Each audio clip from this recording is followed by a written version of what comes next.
of many language learning programs. You have integrated in you multimedia interaction. Oh, well, I think I'm being creative for promoting viewers' motivation by personalizing their information and increase their motivation. That's who you are.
Today, of course, in terms of language education, I'm sure Rich will be touching on some of these things. We've come out of that sort of behavioralism. We're in a sort of post-communicative, task-based space in terms of language education and how we're informed of what we do in our practice.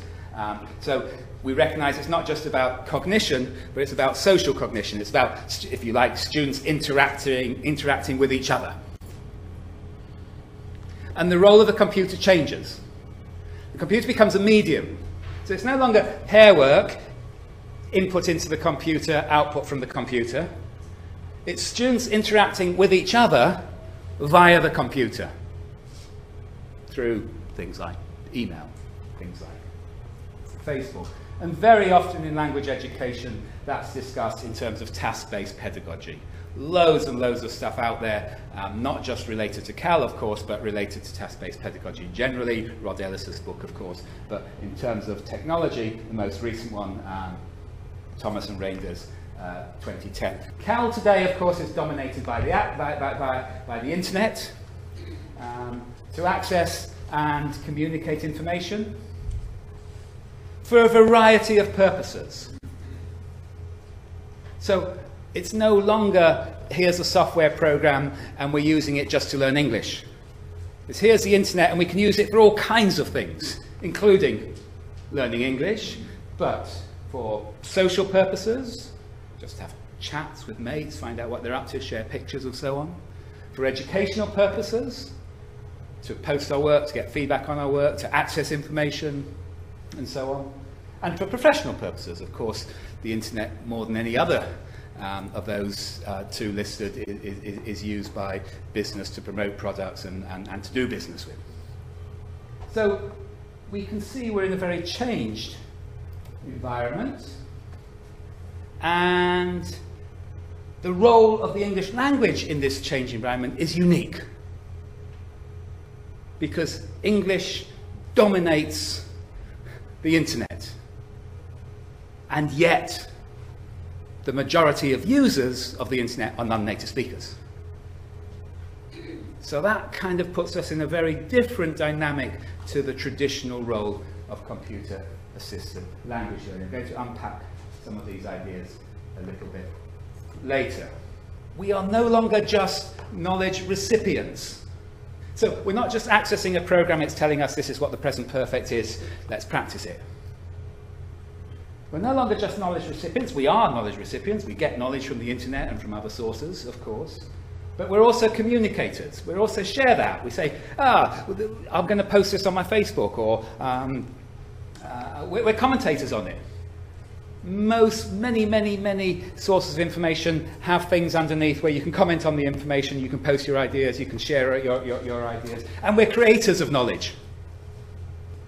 So knowledge is no longer in the hands of a few.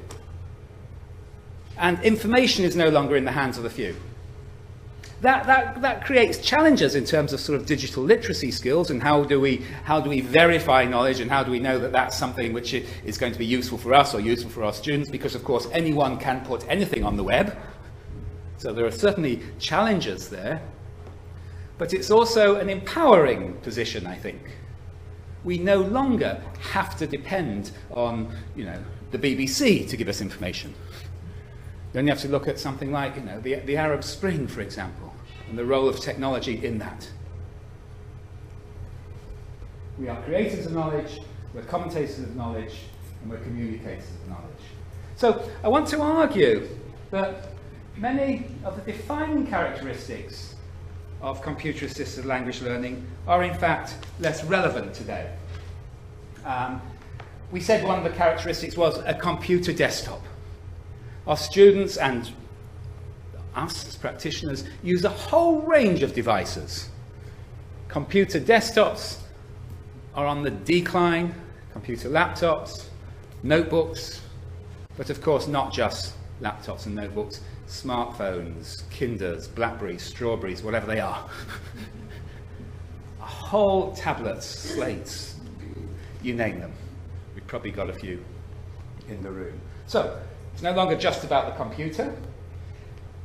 We said computer-assisted language learning about students doing one thing. Nobody does one thing with a computer anymore. So, multitasking. English as a means to an end. Traditional computer-assisted language learning sees technology as a way of assisting language learning. The end is to learn language. Arguably, it's actually the other way around today.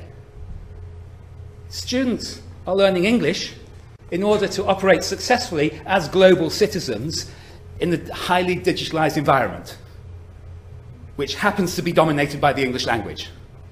So those kind of traditional paradigms don't work in quite the same way. 24/7 access, no longer in the self-access center, inherently motivating, let's go self-access center, here it is, you play with the computer, yes, yes, yes. Say to your students now, we're going to go on the computer. Yes, so what? Quite rightly so, so what? What are you doing with the technology that's going to enhance my learning experience? Rather than the technology is inherently motivating as it once was.